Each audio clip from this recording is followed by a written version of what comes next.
오늘은 역대상 20장 말씀 함께 살펴보겠습니다. 우리가 지난 시간 역대상 18장과 19장에 다루었던 내용들을 떠올려 보시면 하나님이 다윗에게 주신 승리의 그런 내용들을 살펴볼 수 있었습니다. 다윗과 맺으신 그 언약 이후에 하나님께서 다윗으로 하여금 모든 여러 큰 싸움과 전쟁에서 그들을 물리치고 이겨 승리를 얻게 하시는 그러한 장면들을 볼 수 있었습니다. 블레셋, 모압, 암몬, 아람 그런 여러 나라들을 물리치는 그런 이야기가 소개되어 있었습니다.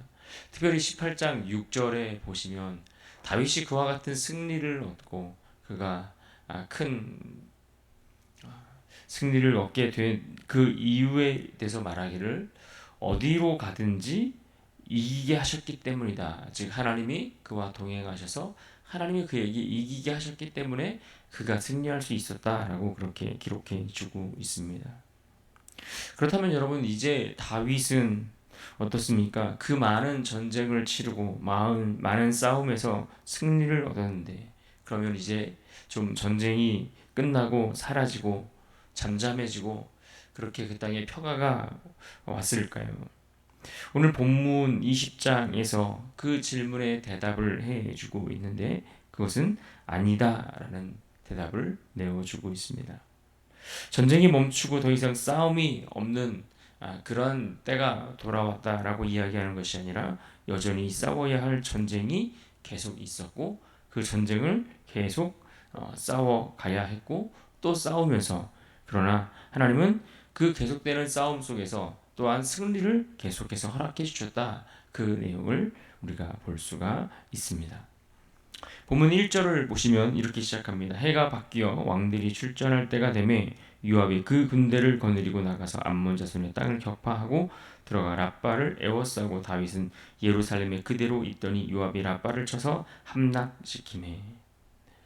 이 1절의 말씀을 보시면 이 말씀은 사무엘하 11장 11절 말씀과 12장 26절의 내용을 함축해서 요약한 말씀이다. 이렇게 볼 수가 있습니다.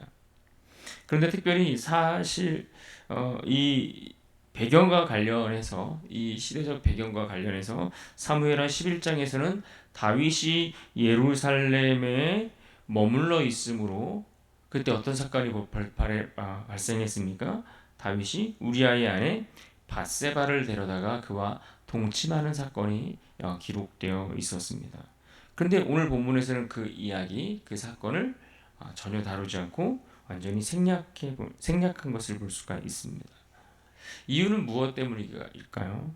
이유는 역시 본문의 저자가 이것을 기록한 목적 때문입니다. 지금 저자는 다윗의 실수, 다윗의 번뇌 이런 것들을 다루고 이런 것들을 밝히려고 하는 것이 목적이 아니라 하나님께서 그의 연약함에도 불구하고 계속해서 주셨던 그 승리, 하나님이 다윗을 통해서 주셨던 그 승리의 초점을 맞추고 있기 때문에 그렇습니다. 특히 이 포로에서 돌아온 백성들을 생각해 볼 때에 그 백성들에게 하나님 나라의 이상을 제시하기 위해서 다윗의 긍정적인 이러한 통치의 면들만 드러내어서 그것들을 특별히 강조해주고 있다라고 이해할 수 있습니다. 그래서 오늘 본문에 보시면 다윗은 이번 전투에 직접 나서지 않았습니다. 그는 예루살렘에 머물러 있었기 때문이죠. 그런데 직접 나서지 않은 이 전쟁에서 그러면 누가 대신 싸웠습니까? 그의 군대 장관 요압에게 그 지휘권을 맡겼고 또 요압은 충성스럽게 싸워 랍바를 함락시키며 큰 승리를 얻는 그러한 소식을 전해 주었습니다. 우리는 오늘 말씀 속에서 계속되는 이 싸움과 전쟁을 통해 하나님께서 다윗과 맺은 언약이 있었고 그 언약 이후에도 여전히 싸움은 멈추지 않고 중단되지 않고 계속되고 있었다라는 점을 우리가 이해하고 또 주목해 볼 필요가 있습니다.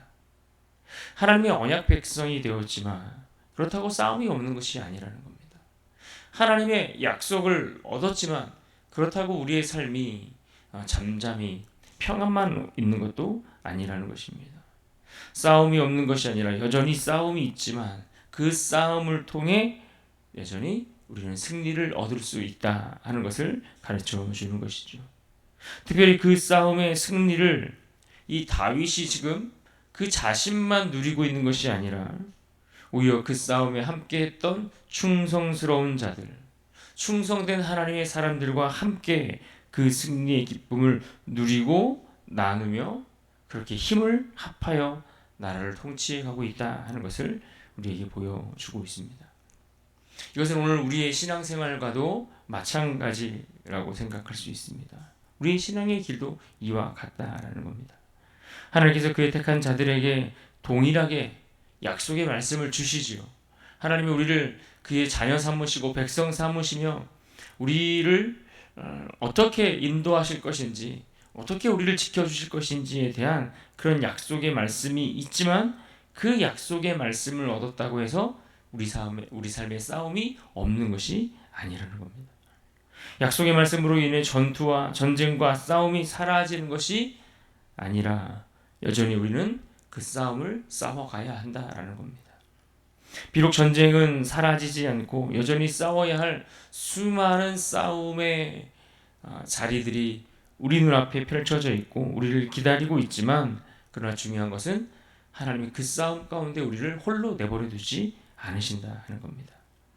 우리를 그 싸움의 그 한복판에 홀로 싸우라고 그렇게 내버려 두는 것이 아니라 오히려 동역자들을 보내주시고 함께 할 수 있는 하나님의 사람들을 세워주시고 협력자를 보내주셔서 그 믿음의 동지, 믿음의 성도들을 내 옆에 두셔서 그들과 함께 싸우고 함께 승리하고 함께 그 기쁨도 누리고 나누도록 하신다는 사실을 우리가 기억하고 볼 수 있어야 합니다. 이어지는 2절 말씀도 보십시오. 다윗이 그 왕의 머리에서 보석 있는 왕관을 빼앗아 중량을 달아보니 금 한 달란트라.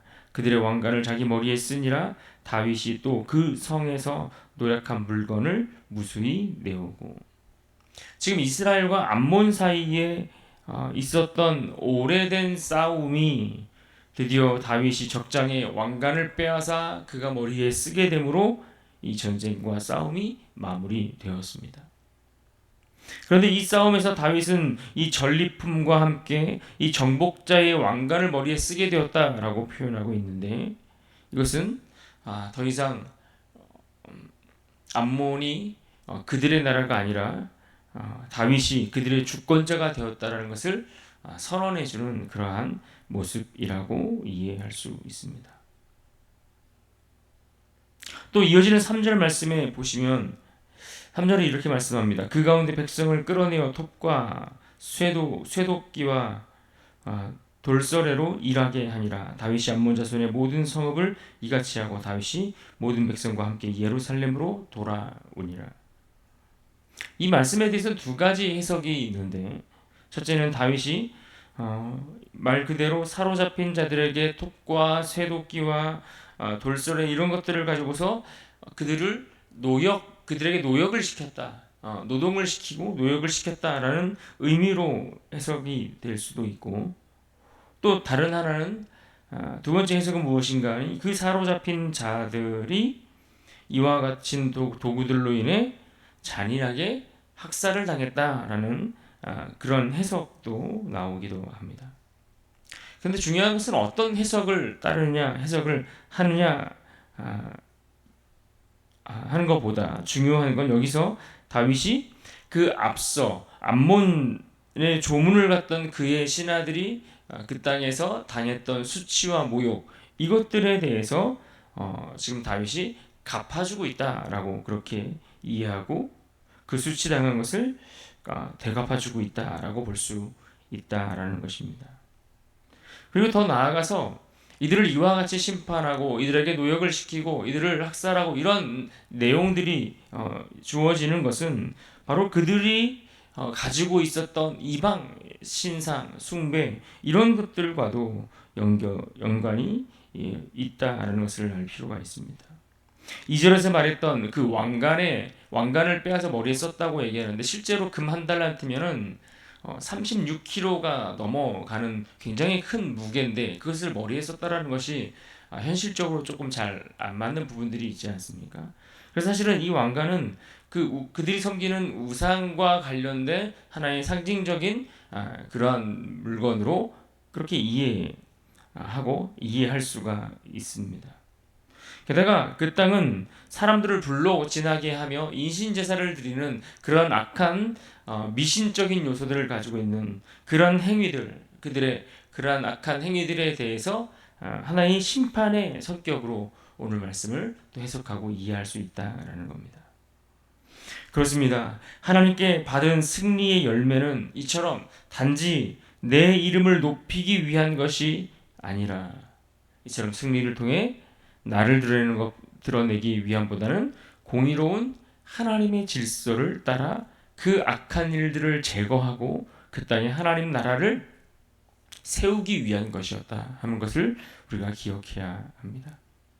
그래서 그 땅을 단순히 싸워서 이기고 정복하고 승리했다 이것이 아니라 그 승리를 통해 그 땅에 하나님의 심판이 그리고 그 땅에 하나님의 주권이 회복되도록 하나님 나라가 세워지도록 하는 일들로 이어지고 연결되었다라는 것입니다. 또 이어지는 오늘 본문 4절 이하의 말씀들을 보시면 이 암몬 외에도 블레셋과의 싸움이 계속되었고 또 여러 거인들이 소개되면서 이 거인들과의 싸움도 함께 소개하고 있습니다. 5절을 보실까요? 다시 블레셋 사람들과 전쟁할 때에 야일의 아들 엘하나니 가드 사람 골리앗의 아우 라흐미를 죽였는데 이 사람의 창자로는 배틀채 같았더라.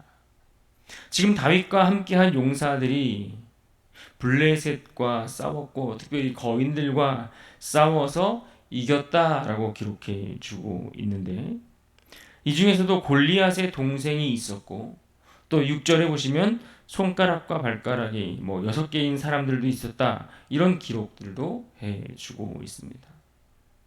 그러나 중요한 것은 여기서도 중요한 사실은 이러한 거인들을 상대해야 하는 힘겨운 싸움들이 여전히 계속되고 있었지만 그러나 다윗이 이 싸움을 혼자 싸우지 않았다는 겁니다. 혼자 그 거인들을 상대해서 정말 힘겨운 싸움을 해 나갔던 것이 아니라 그의 용사들이 함께 싸웠고 그들이 승리하고 이겼다라는 것을 말씀해 주고 있는 것이죠. 그래서 이것은 다윗이 지금 동역자들과 함께 연합하여 싸우며 승리를 얻고 있다라는 것을 의미하기도 하지만 또 더 나아가 7절 말씀에 보시면 이런 말씀이 나오는 것을 볼 수 있습니다. 7절입니다. 그가 이스라엘을 능욕함으로 다윗의 형 시므아의 아들 요나단이 그를 죽이니라. 이 말은 지금 다윗의 싸움과 승리가 누구에게 이어졌습니까? 다윗의 형 시므아의 아들 요나단. 그러니까 형의 아들이었던 요나단이 그 싸움에서 승리하는 모습들을 소개하면서 그 승리의 싸움들이 다음 세대까지 이어지고 하나님의 승리가 그렇게 계속 이어져 가고 있다라는 것을 우리는 볼 수가 있는 것입니다. 그렇습니다. 우리의 싸움은 우리에게서 끝나지 않고 사실 우리의 다음 세대, 각 세대마다 싸워야 할 그 싸움들이 계속 있고 그 싸움들은 이어져 간다는 것을 우리는 알아야 합니다. 그러나 중요한 것은 그 싸움이 결코 그 믿음의 싸움이 혼자 싸우는 싸움은 아니라는 것입니다. 우리가 믿는 하나님은 믿음의 공동체를 통해서 우리를 도우시고 그 싸움에 나아가 승리하도록 함께 하신다는 것을 오늘 우리 말씀 속에서 분명하게 붙들 수 있기를 바랍니다. 오늘 말씀은 8절밖에 되지 않는 짧은 말씀이지만 이 역대상 20장은 크게 3가지 장면으로 구성되어 있는 것을 볼 수 있습니다. 먼저는 암몬과의 전쟁이 마무리되는 장면을 우리가 볼 수가 있고 두 번째는 다윗의 통치가 확장되고 있는 장면도 우리가 볼 수 있습니다. 그리고 마지막 세 번째는 거인들과의 싸움에서의 계속되는 승리의 장면도 함께 볼 수가 있죠. 그런데 이 모든 전쟁, 이 모든 장면이 보여주고 있는 공통점이 있는데 그것이 무엇입니까? 하나님이 여전히 함께 하시더라. 하나님이 여전히 함께 하시고 또 믿음의 공동체가 이 싸움에 함께 싸우고 있고 또 결국 그 승리는 누구로부터 온다? 하나님으로부터 온다. 이것을 우리에게 보여주고 있는 겁니다. 여전히 싸워야 할 그 대상이 있고 또 세대를 이어서 그 싸움은 지속되고 계속되지만 그 싸움에 하나님이 하나님의 사람들과 함께 싸우게 하시고 하나님의 사람들이 연합하여 힘을 모아 그 싸움에 참여하게 될 때에 하나님 또한 그들에게 승리를 허락하시고 궁극적으로 그 승리가 하나님께로부터 온다라는 이 사실을 우리에게 보여주고 있습니다. 그렇습니다. 우리는 끊임없는 싸움 속에 살아가야 합니다.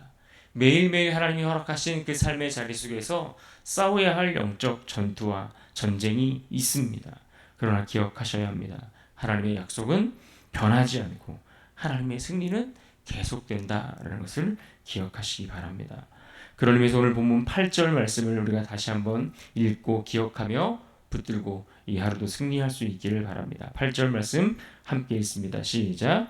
가디의 키 큰 자의 소생이라도 다윗의 손과 그 신하의 손에 다 죽었더라. 아멘. 우리 앞에 거인은 계속 나타나지만 하나님의 백성은 또한 계속해서 승리할 수 있다라는 사실도 우리가 함께 기억할 수 있기를 바랍니다. 그렇게 기억하면서 오늘도 하나님이 주시는 그 승리를 누리며 담대히 주님 앞에 살아가는 그러한 용사들이 될 수 있기를 주님의 이름으로 축복합니다.